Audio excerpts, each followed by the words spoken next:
The final battle began at dawn. Tae-ho Kim watched from his flagship as the human fleet moved toward Earth, determined to stop the drilling that was killing their world. The bioships rose to meet them. There were fewer now, but they had grown, larger and stronger during the night. Their organic weapons had evolved, becoming more deadly with each hour of combat. "All ships, execute Operation Homecoming," Tae-ho commanded. It was the most desperate plan the humans had ever attempted. Half the fleet would attack the bioships directly, drawing their attention. The other half would phase into a parallel dimension and strike at the drilling sites from an unexpected angle. "Sir," Ne Young-song reported, "the bioships are moving to intercept us. Let them come." The battle was fierce. Human quantum weapons tore through space while biological projectiles twisted reality around them. Ships on both sides died in explosions that lit up the darkness between worlds. But the plan was working. While the bioships fought the main fleet, Wu Jinhan led his squadron through phase space toward the planet's surface. "Wu Jin, report," Tae-ho called. "We're through their defenses, sir. Beginning attack on drilling site 7. On the main screen, explosions began appearing across Earth's surface. The hidden human squadron was destroying the massive drilling equipment that had been tearing into the planet's core. "Sir," Ji-hai Kim called from her science station, "the energy readings from the core are dropping. We're doing it, but their success came at a terrible price. More than half the human fleet had been destroyed or damaged in the assault. Thousands of people who had dreamed of seeing their home world again had died in the battle to save it." "Incoming transmission from Vorthak High Command," Haiwan Choi announced. Administrator Vorth Kalin appeared on the screen. His face showed panic and rage. "You fools, you have doomed us all. The Devourers will reach this galaxy in less than 1,000 years, and now we have no defense." "We'll find another way," Tae-ho replied calmly. "There is no other way. This was the only weapon that could stop them. Then we'll have to be better than you thought we could be." The transmission ended. A few minutes later, the remaining Vorthak ships began retreating from the system. The bioships, cut off from their purpose, stopped fighting and drifted away into deep space. "Sir," Min Ho-yoon's voice came from the surface, "the drilling has stopped completely. Earth is stabilizing." Tae-ho felt relief wash over him. They had done it. They had saved their world. But the victory celebration was short-lived. 3 days later, representatives from across the galaxy began arriving at Earth. The news of humanity's return and the destruction of the Devourer weapon had spread quickly. "They're angry," Haiwan reported after meeting with the alien diplomats. "Most of them supported the project. They think we've condemned the galaxy to destruction." "What do they want?" Tae-ho asked. "Some want to restart the drilling with their own forces. Others want to exile humanity again. A few are calling for our complete destruction." Tae-ho stood in what had once been the United Nations building in New York. The humans had rebuilt it exactly as it appeared in the ancient records, a symbol of their return to Earth. "Let them come," he said. "But they'll find that humanity has changed since our exile." The next few months were difficult. Several alien species attempted to invade Earth and restart the drilling project.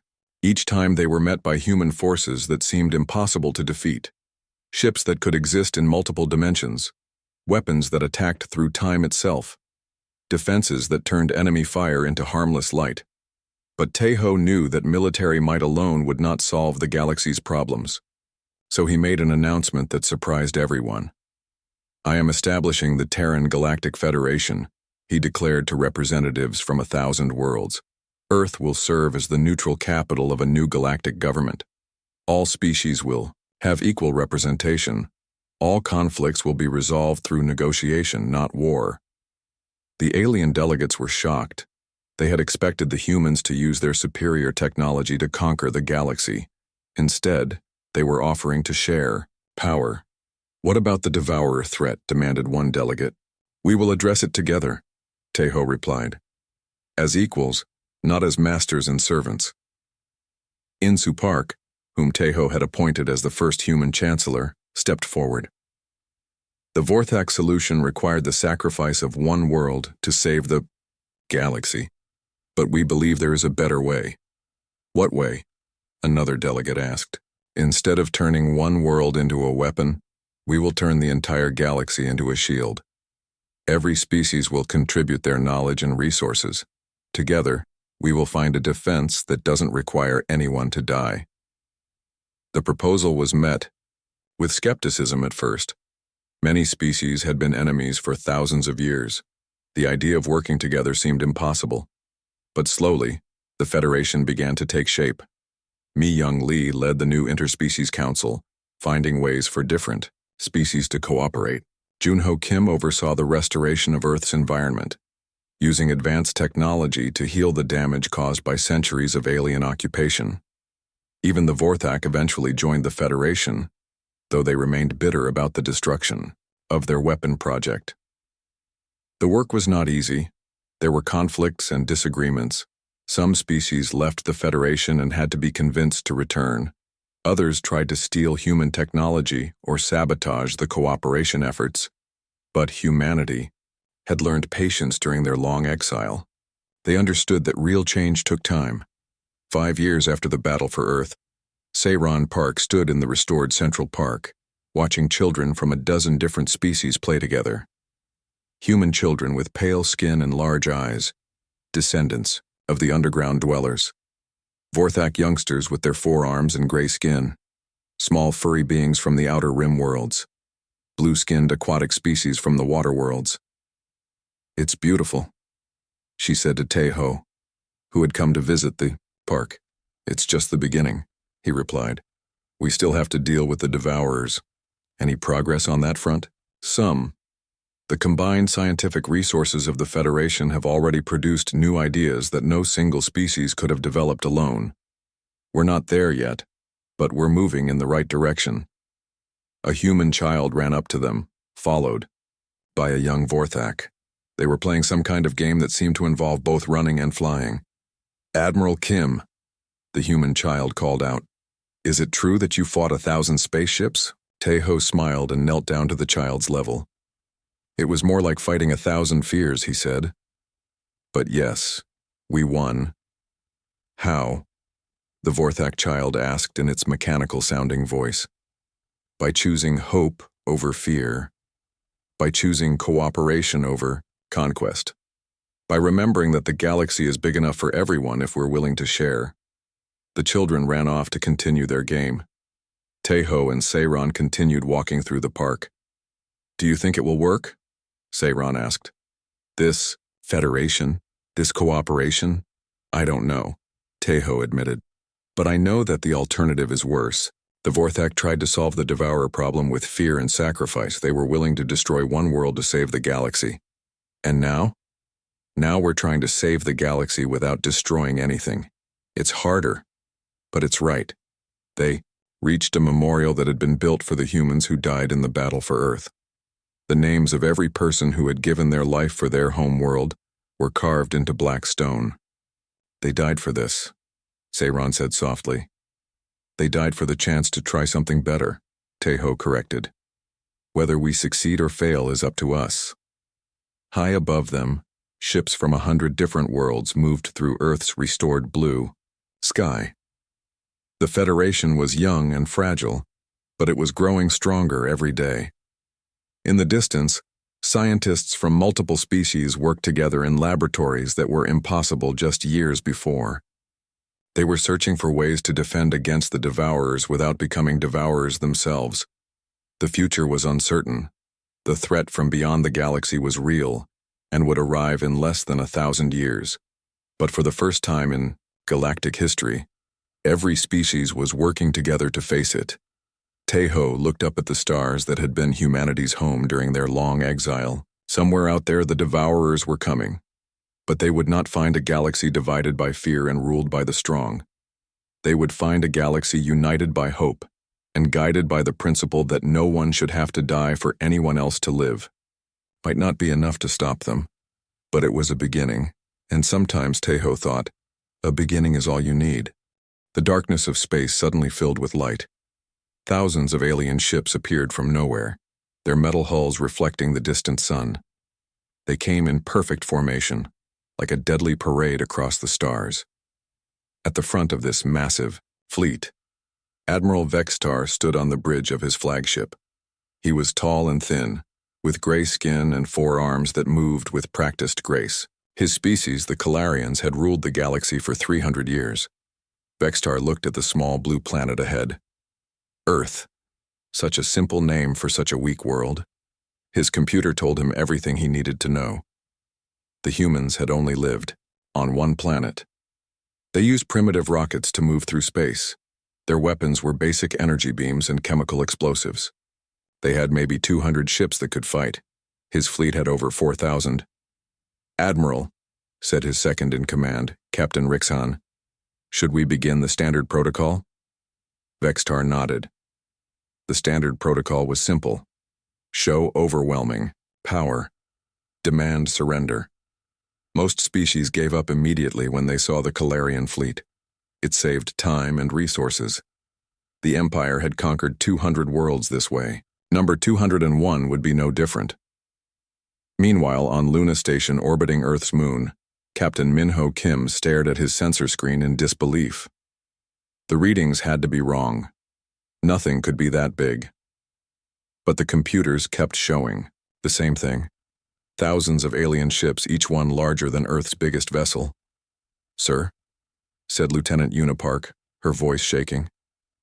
"The alien fleet is sending a message on all frequencies." Minho nodded. "Put it through." The voice that came through the speakers was cold and mechanical. It spoke in broken English as if the words were being translated by a machine. "Attention, humans of Earth.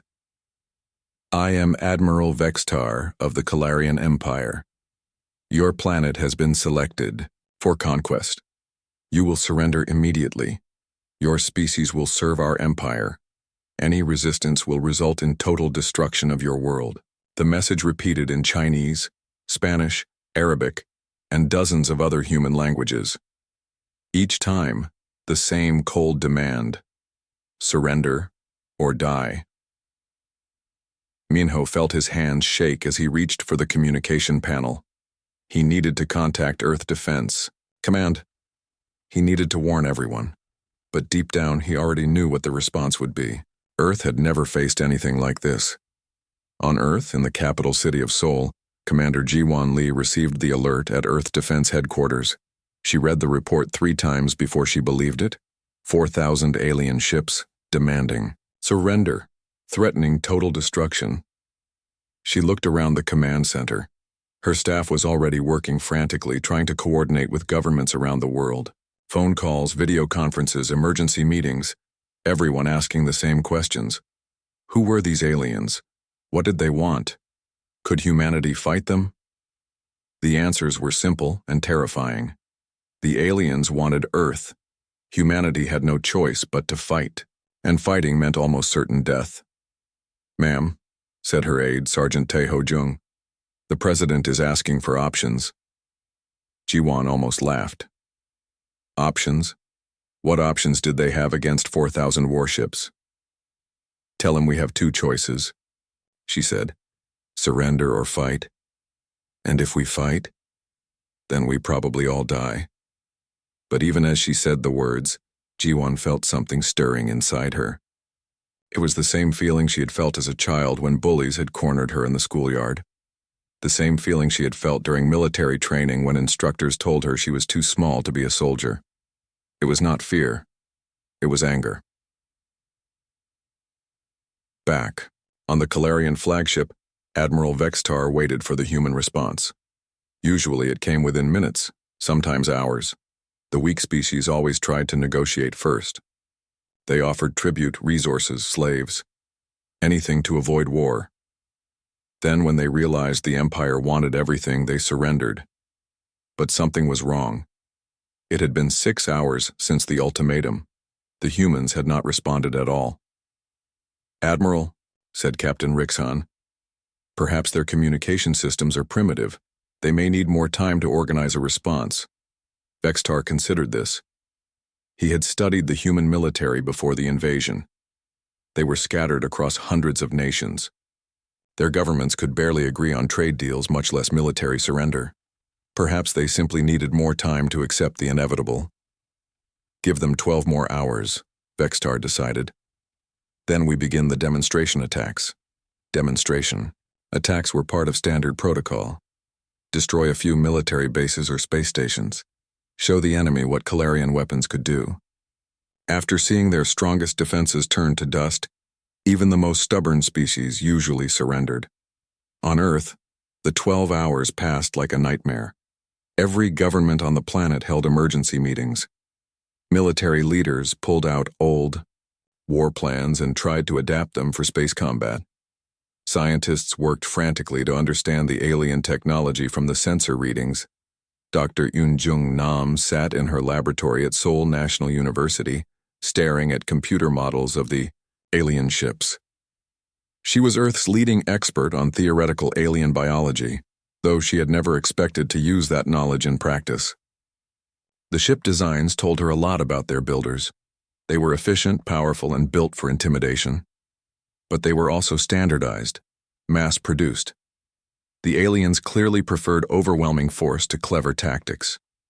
Professor Nam, said her assistant, Ji-hoon Kwon, the military is asking for any insights you might have. Eunjung rubbed her tired eyes. What could she tell them? That the aliens were clearly superior in every way. That their ships could probably destroy Earth's entire fleet without taking significant damage? Tell them the aliens are used to easy victories, she said finally. Their whole strategy depends on enemies giving up quickly. And if we don't give up, then we find out what happens when they have to actually fight a war. Meanwhile on Luna Station, Captain Min-ho Kim watched the alien fleet through his telescope. They had moved closer to Earth, but they had not attacked yet. They seemed to be waiting for something. A response, perhaps, or maybe they were just enjoying the fear they were causing. Min-ho thought about his daughter, Soo-jin, who was starting her first year at university on Earth. He thought about his wife, who worked as a teacher in Busan. He thought about all the things they would never get to do if the aliens destroyed their world. Then he thought about something else. His grandfather had fought in the Korean War. His great-grandfather had fought against the Japanese occupation. Both men had faced impossible odds. Both had chosen to fight rather than surrender. It was a family tradition, he realized. When faced with extinction, you fought, even if you couldn't win. Lieutenant Park, he called out. Yes, sir? Send a message to Earth Defense Command. Tell them Luna Station will not surrender. Whatever they decide to do, we'll support them. Yuna Park looked at him with surprise. Sir, they have thousands of ships. We have 6 patrol boats. Minho smiled grimly. Then we'll make those 6 boats count. Across the solar system, the same scene was playing out on dozens of human ships and stations. Commanders looking at impossible odds and making the same choice. They would not surrender. They would not run. They would fight. Admiral Vextar received the human response 18 hours after his ultimatum. It was not what he expected. It was not a surrender. It was not a plea for mercy. It was a simple message sent on all frequencies, in the human language called English. We reject your ultimatum. Earth will not surrender. If you want our world, come and take it. Vextar stared at the message for a long moment. In 300 years of conquest, he had never received a response quite like this. Usually there were negotiations, attempts to buy time, offers of partial surrender. But this was just defiance. Pure, simple defiance. Admiral? Captain Rixhan was waiting for orders. Vexitar sighed. It seemed the humans would have to learn, the hard way. He had hoped to avoid unnecessary destruction, but some species simply refused to see reason. Begin the demonstration attacks, he ordered. Target their outer system installations. Show them what defiance costs. As his fleet moved toward Earth, Vextar felt a strange uneasiness. He had conquered 200 worlds, but something about this felt different. The humans had not acted like any other species. They had not begged or tried to negotiate. They had simply said no. For the first time in his long military career, Admiral Vextar wondered if he might have underestimated his enemy. The first Calarian attack came at dawn, Earth time. Admiral Vextar had chosen his target carefully. Mining Station 7, orbiting the asteroid belt between Mars and Jupiter. It was far enough from Earth to avoid immediate retaliation, but close enough to send a clear message. The mining station housed 300 workers. They extracted metals and rare minerals that Earth needed for its small fleet of spacecraft. It was defended by 2 patrol ships and a handful of defensive platforms. Against a Kalarian battlecruiser, it might as well have been defenseless. Station Commander Byung-ho Yu watched the alien ship approach on his sensors. It was massive, easily 10 times larger than Earth's biggest vessel. Its hull gleamed with unknown metals, and energy readings showed weapons more powerful than anything humanity had ever built. "All ships, this is Station 7, Byung-ho broadcast on the emergency channel. "We have 1 Kalarian vessel approaching. All personnel prepare for evacuation." But even as he gave the order, Byung-ho knew there was no time. The alien ship was moving too fast. In minutes it would be in weapons range. The Kalarian battlecruiser came to a stop just outside the asteroid field. For a moment nothing happened. Then space lit up with blinding energy. 3 plasma beams struck the mining station simultaneously. The entire structure, along with its 300 workers, vanished in a ball of superheated gas. The 2 patrol ships tried to fight back. Captain Hyun-sik Cho commanded one of them, the EDS Busan. His ship carried the most advanced weapons Earth could build, nuclear missiles and particle beam cannons. Against human ships, they were deadly. Against the Kalarian cruiser, they were like stones thrown at a mountain. "All weapons fire at will," Hyun-sik ordered. The Busan launched every missile it carried. 20 nuclear warheads raced toward the alien ship. The Kalarian vessel's defensive systems activated automatically. Energy fields surrounded the cruiser, and the missiles exploded harmlessly against invisible barriers. Hyun-sik watched his best. Weapons fail completely, but he did not retreat. Instead, he ordered his ship forward directly toward the enemy. "Captain," said his navigator, Lieutenant Young-soo Park. "What are we doing? If our weapons can't hurt them from a distance," Hyun-sik replied, "maybe we can hurt them up close." The Busan raced toward the Kalarian cruiser at maximum speed. Hyun-sik planned to ram the alien ship, hoping to damage it with his vessel's destruction. It was a desperate plan, but it was better than dying for nothing. The Kalarian ship's weapons fired again. The Busan exploded in a brief flash of light. The second patrol ship, the EDS Incheon, met the same fate seconds later. On the Kalarian flagship, Admiral Vextar reviewed the battle reports with satisfaction. The demonstration attack had gone exactly as planned. 3 enemy vessels destroyed, 1 strategic installation eliminated, 0 Kalarian casualties. The humans had seen what happened to those who resisted. "Admiral," reported Captain Rixhan, "we are receiving multiple transmissions from human ships throughout the system." "Surrender offers?" Vextar asked. "No, sir. Battle plans." Vextar paused. "Battle plans? After seeing Mining Station 7 destroyed? After watching their most advanced ships fail completely? Let me hear them," he said. The communications officer activated the speakers. Voices filled the bridge, speaking in various human languages. The translation system worked overtime, converting dozens of different dialects into Kalarian. "All Earth, defense ships form up at coordinate 77 Alpha. Civilian vessels begin immediate evacuation of population centers. Fighter squadrons report to carrier groups for deployment. Nuclear mines are being positioned along likely approach routes." Vextar listened in growing confusion. These were not the communications of a species preparing to surrender. These were the communications of a species preparing for total war. On Earth, Dr. Yoon-jung Nam worked frantically in her laboratory. The destruction of Mining Station 7 had provided valuable data about Kalarian weapons. The plasma beams were incredibly powerful, but they seemed to require significant charging time between shots. The defensive shields were nearly impenetrable, but they appeared to drain energy from the ship's main systems. "Professor," said her assistant Ji-hoon Kwan, "the military is requesting an immediate briefing." Eun-jung gathered her notes and headed for the war room. She had spent her career studying theoretical alien life. Now she was studying a very real alien enemy. The war room was chaos. Dozens of military officers shouted orders into phones and computers. Giant screens showed the positions of human and alien ships throughout the solar system. At the center of it all sat General Tae-Jin Woo, Earth's highest-ranking military officer. "Dr. Nam," the general said as she entered, "what can you tell us about their capabilities?" Yoon-jung looked around the room. Every face was tense with fear and determination. These people knew they were probably going to die, but they were going to fight anyway. "Their weapons are more powerful than ours," she began, "but they have limitations.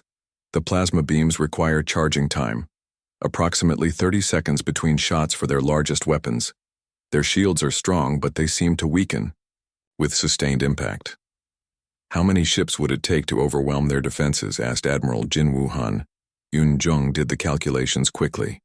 "Against one of their battle cruisers? Maybe 50 of our fighters attacking simultaneously." The room fell silent. Earth's entire fighter force numbered less than 200 ships. The aliens had brought thousands. "What about their ground forces?" General Wu asked. "I don't have data on that yet," Yoon-jung admitted. "But based on their ship designs, I would guess they prefer overwhelming firepower to individual skill." Meanwhile, on Luna Station, Captain Min-ho Kim prepared his small fleet for the next alien attack. He had 6 patrol boats, 40 fighter craft, and 1 aging destroyer. Against the Calarian fleet it was nothing, but it was what he had to work with.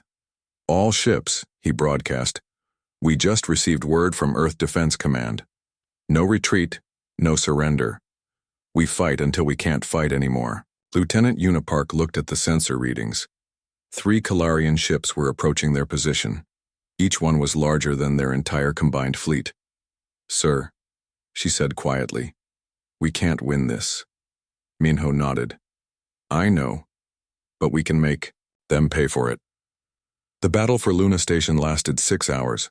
The human ships used every trick they could think of. They hid behind asteroids, used the moon's gravity to slingshot around the aliens, and coordinated their attacks with split-second timing. They managed to damage 1 Calarian cruiser before all 6 patrol boats were destroyed. But something unexpected happened during the fight. The human ships refused to retreat even when their situation became hopeless.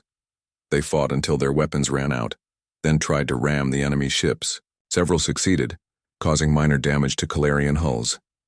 Captain Rixhan reported this to Admiral Vextar with visible confusion. "Sir, the humans are not following standard tactical doctrine.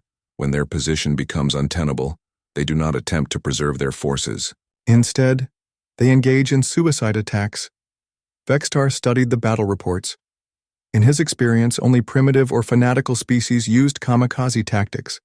The humans were clearly not primitive. Their technology was sophisticated, even if it was weaker than Calarian equipment. And they did not seem fanatical. Their communications were calm and professional. "Perhaps," he said slowly, "they simply do not understand the futility of their situation." But privately, Vextar was beginning to worry. His battle plan called for the humans to surrender after losing a few engagements. Instead, they seemed to be mobilizing every ship they had. On Earth, news of the battle spread quickly. Instead of panic, the report sparked something else: anger. Humans around the world watched videos of their defenders fighting hopeless battles against impossible odds. They saw brave crews choosing death over surrender. In Seoul, factory worker Mi Young-song watched the news reports with her family. Her son was in the Earth Defense Navy. Her daughter worked at an orbital research station. Both were in mortal danger. "The government is asking for volunteers," her husband said, reading from his tablet. "They need people to help build weapons and fortifications." Mi-young stood up. "Then we volunteer." Similar scenes played out across the planet. Factory workers retrained to build missiles. Engineers designed new weapons. Scientists worked on ways to improve human technology with lessons learned from fighting the aliens. But the most significant change was psychological. Humanity had seen the enemy. They had learned what surrender meant: total extinction. and they had made their choice. Admiral Vextar prepared for the next phase of his battle plan. Soon his fleet would reach Earth itself. The main human defenses would crumble under Calarian firepower. The planet would surrender. He was about to learn how wrong he could be. On Earth, Commander Jiwan Lee stood before a gathering of Earth's military leaders. Representatives from every nation sat around the table, their faces grim but determined. "Ladies and gentlemen," she said, "the enemy is coming. They have superior technology, superior numbers, and superior firepower. By every logical measure, we should surrender." She paused, looking around the room. "But we are not going to surrender. We are going to fight. We are going to make them pay for every mile of space, every orbital station, every city on Earth." 3 weeks had passed since the first Calarian attack, and Admiral Vextar was beginning to understand that this conquest was different from all the others. His fleet had destroyed dozens of human ships and orbital stations. Each victory should have brought him closer to total surrender. Instead, the humans seemed to fight harder with each defeat. The Calarian fleet now hung in Earth's gravity well, their massive ships casting shadows on the blue planet below. But the journey here had cost Vextar more ships than he had lost in his previous 10 conquests combined. The humans did not fight like any species he had ever encountered. On Earth's orbital defense platform Aegis 7, Captain Mi Young-song watched the alien fleet through reinforced windows. Her platform was one of 12 that surrounded Earth, like a protective shell. Each one carried enough firepower to destroy a small moon. Against the Calarian fleet, they were desperately outgunned. "Captain," said her weapons officer, Lieutenant Kang Ho Lim, "enemy ships are moving into attack formation." Mi Young nodded. She had expected this. The aliens had spent weeks destroying humanity's outer defenses. Now they wanted to finish the job. "All platforms," she broadcast, "begin Operation Stalingrad."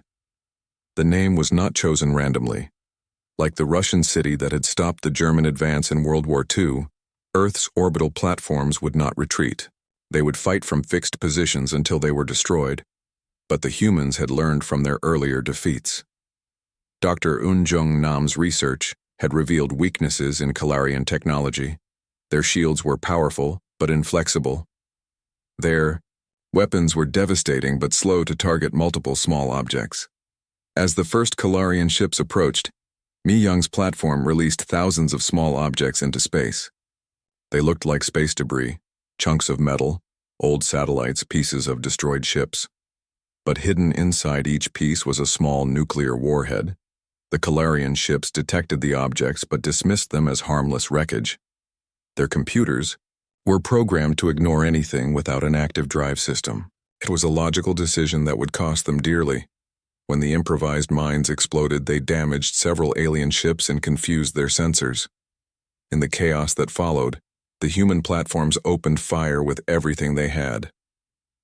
The battle lasted 18 hours. All 12 orbital platforms were eventually destroyed, but they took 7 Calarian ships with them. More importantly, they had shown the aliens that humanity would fight to the death for every piece of territory.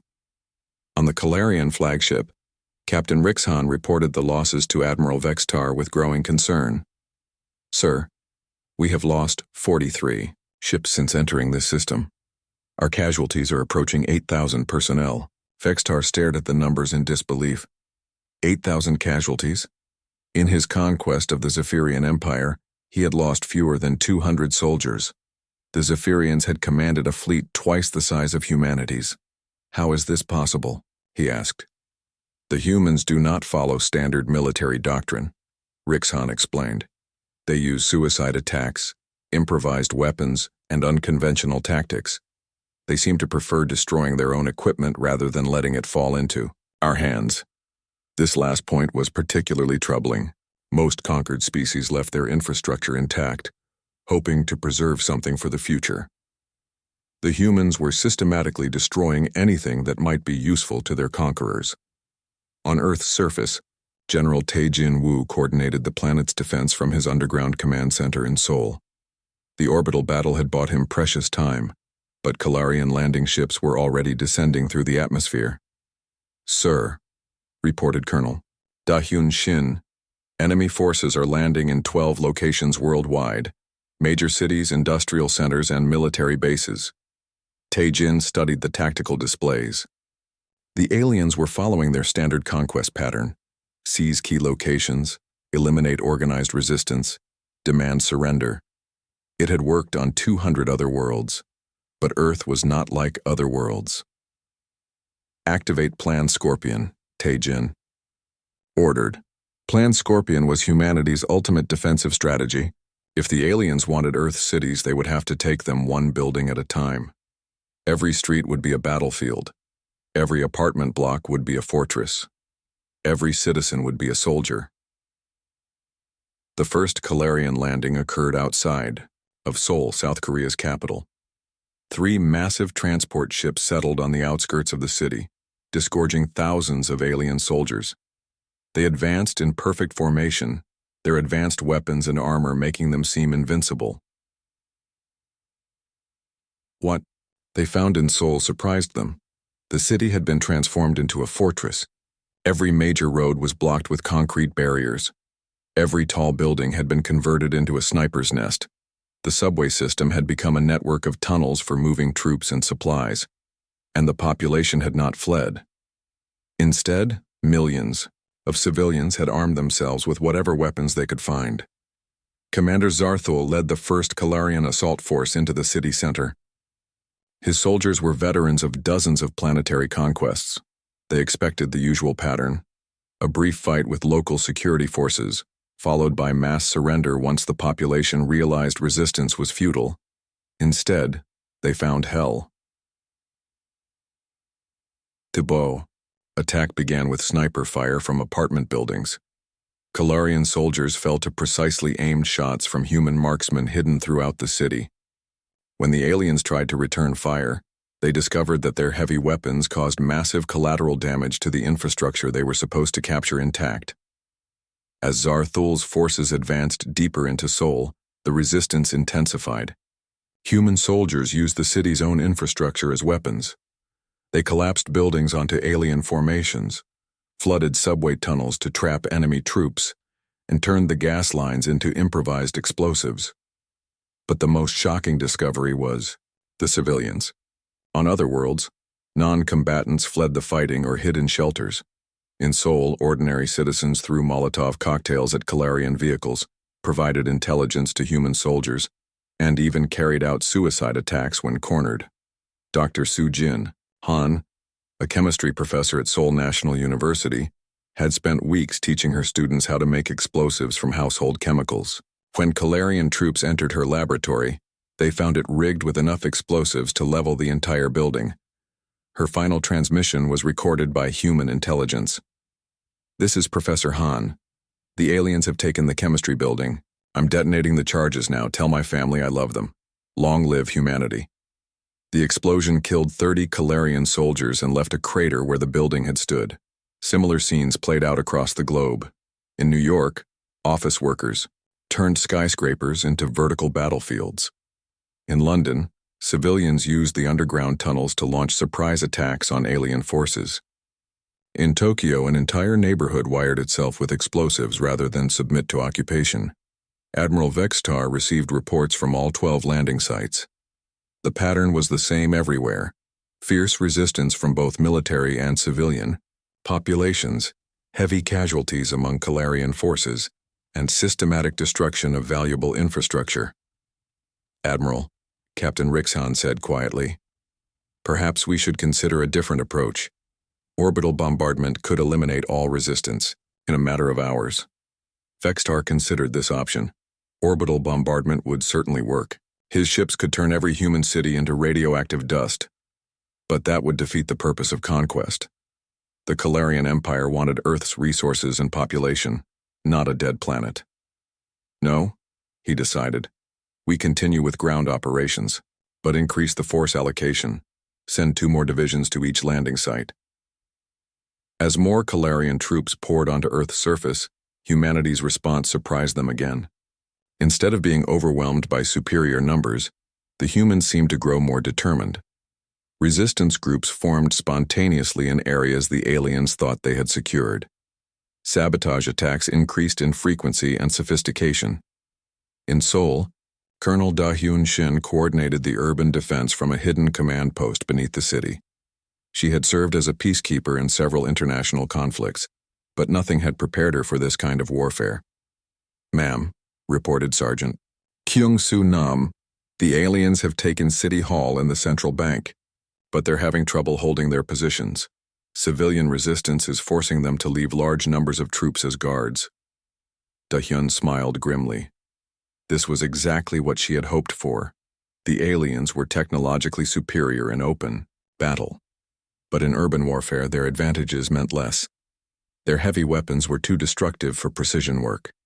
Their rigid tactics were poorly suited to the chaos of street fighting, and they clearly did not understand the human mentality. "Send word to all resistance cells," she ordered. "Phase 2 begins tonight." Phase 2 of Seoul's defense involved something the aliens had never encountered: an entire city's population working together to resist occupation. Factory workers sabotaged the machines the aliens needed to process resources. Office workers fed false information to alien administrators. Even children helped by acting as messengers and lookouts. The psychological impact on the Kalarian forces was devastating. They were used to fighting organized militaries that followed predictable patterns. 3 months into what should have been a 3-day conquest, Admiral Vextar stood before a holographic display showing the strategic situation across Earth. Red markers indicated Kalarian-controlled territory. Blue markers showed human strongholds. The map was almost entirely blue, with small red dots marking the areas his forces had managed to secure. Each red dot represented thousands of his soldiers locked in constant battle with an enemy that refused to acknowledge defeat. His casualties now exceeded 60,000 troops, more than he had lost in his previous 20 conquests combined. "Admiral," Captain Rixon approached with another stack of reports. "Supply Command is requesting an explanation for our extended timeline. The logistics ships are running low on ammunition and medical supplies." Vextar rubbed his temples. The Kalarian Empire's military was designed for quick conquests. Their supply chains assumed that most worlds would surrender within days. Extended campaigns strained resources across multiple sectors. "What's our current operational status?" he asked. 67% effective strength, Rixon reported. "We've lost 31 ships to combat and sabotage. Ground forces are reporting 73% effective strength, but combat efficiency is declining due to fatigue and low morale." Low morale. Vextar had never heard those words applied to Kalarian forces before. His soldiers were trained to conquer worlds, not to fight 3-month urban warfare campaigns against an enemy that turned every city block into a battlefield. On Earth, Dr. Young-Ho Park worked in his laboratory beneath the ruins of Seoul National University. Above him, the city burned as Kalarian and human forces fought street by street. Below ground, he was making discoveries that would change the course of the war. Professor, his assistant graduate student Jiun Choi, brought him another piece of salvaged alien technology. "We got this from the wreckage on Gangnam Street." Young-Ho examined the device carefully. It was a Kalarian energy weapon, damaged but mostly intact. Over the past month, his team had collected dozens of pieces of alien equipment from destroyed vehicles and fallen soldiers. The breakthrough came when he realized that Kalarian technology was incredibly sophisticated, but also incredibly standardized. Every weapon used the same power source. Every vehicle used the same control systems. Every piece of equipment followed the same basic design principles. "They're not designed for adaptation," he explained to his team. "Their technology is perfect for overwhelming primitive enemies, but it can't adjust quickly to new threats." This discovery had immediate practical applications. If all Kalarian weapons used the same power source, then humans could learn to disrupt that power source. If all their vehicles used the same control systems, those systems could be hacked or jammed. "Jiun," Young-Ho said excitedly. "Contact the Resistance Command. Tell them we know how to shut down their equipment." Meanwhile, Lieutenant Colonel Hee-Jin Kim crouched in the wreckage of what had once been Busan's central district. Her unit had been fighting the aliens house by house for 2 months. Of her original company of 120 soldiers, only 37 remained alive. But they were still fighting. Colonel, Sergeant Wanseok Lee crawled up beside her. Scouts report alien supply convoy approaching from the north. 12. Vehicles light escort. Heejin smiled. Supply convoys were priority targets. The aliens might have superior technology, but they still needed food, ammunition, and fuel. Disrupting their logistics was one of the few ways human forces could hurt them significantly. Standard ambush pattern, she ordered. But this time we're taking prisoners. Taking prisoners was a new priority. Earth Defense Command wanted live aliens for interrogation. Every piece of intelligence about Calarian society, military organization, or technology could be used against them. The ambush went perfectly. Hyejin's soldiers used captured alien weapons to destroy the convoy's escort vehicles, then surrounded the survivors. For the first time in the war, human forces captured a group of living Calarian soldiers. The interrogation of the prisoners revealed something remarkable. The Calarian Empire was fighting 14 other wars simultaneously across the galaxy. Earth was just one of many active combat zones. The resources allocated to conquering humanity were being stretched thin by conflicts on dozens of other worlds. More importantly, the prisoners revealed that news of Earth's resistance was spreading. Throughout the Empire, other conquered species were asking questions. If humans could fight back against the Calarians, why couldn't they? On the Calarian homeworld of Calarios Prime, High Command was beginning to take notice of the situation on Earth. Fleet Admiral Torvex, Supreme Commander of all Calarian military forces, studied the reports from Vextar's fleet with growing concern. The loss rates were unprecedented. In 3 months of fighting, the Earth campaign had consumed more resources than some entire sector conquests.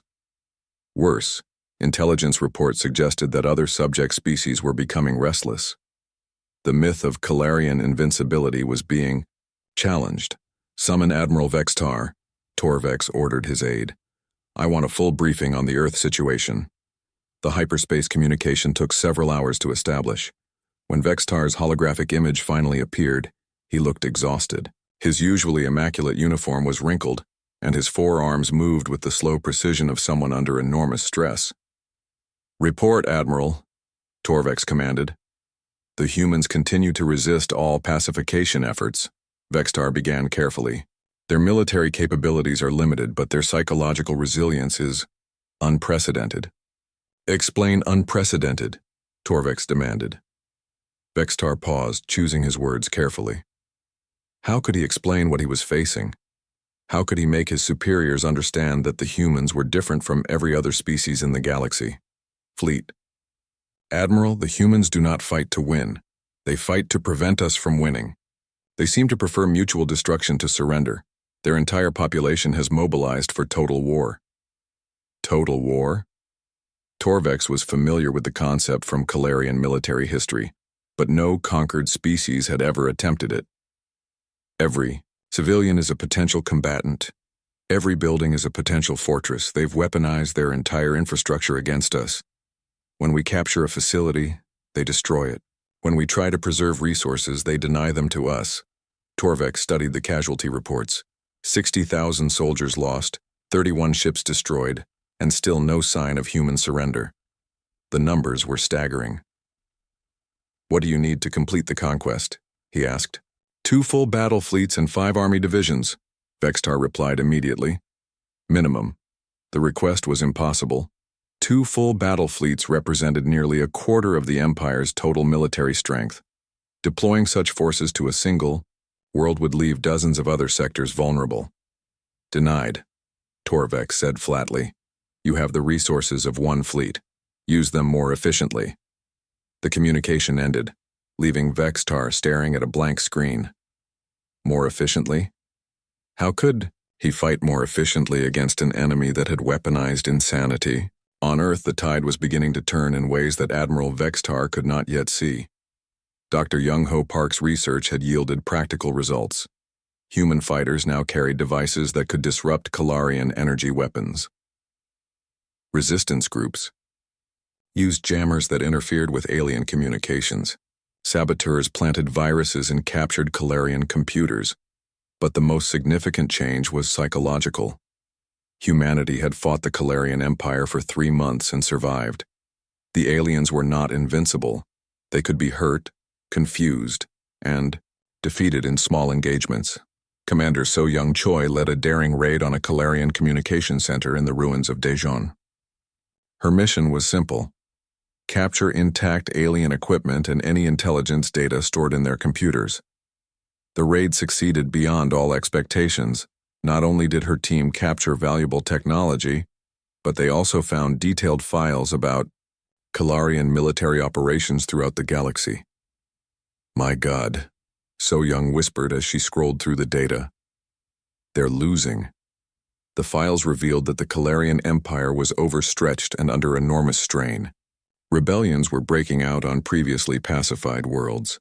Supply lines were being raided by human ships that had escaped Earth's solar system. Most importantly, Calarian morale was collapsing across multiple sectors. The myth of invincibility was broken. If humans could resist, then any species could resist. But the most shocking discovery came when So Young's team accessed Admiral Vextar's personal files. The Calarian commander had been documenting his experiences fighting humanity, trying to understand why this conquest was so different from all the others. His final entry was dated just days before the raid. "The humans have taught me something that 300 years of conquest never did. There are species in this galaxy who would rather die than serve. I do not know if we can defeat such beings. I do not know if we should try. They fight not just with weapons and tactics, but with something we do not possess: the absolute refusal to accept defeat. They are showing the rest of the galaxy that we can be resisted. They may destroy us all." So Young copied the files to a portable storage device and prepared to return to human lines. As her team prepared to withdraw, she made a decision that would change everything.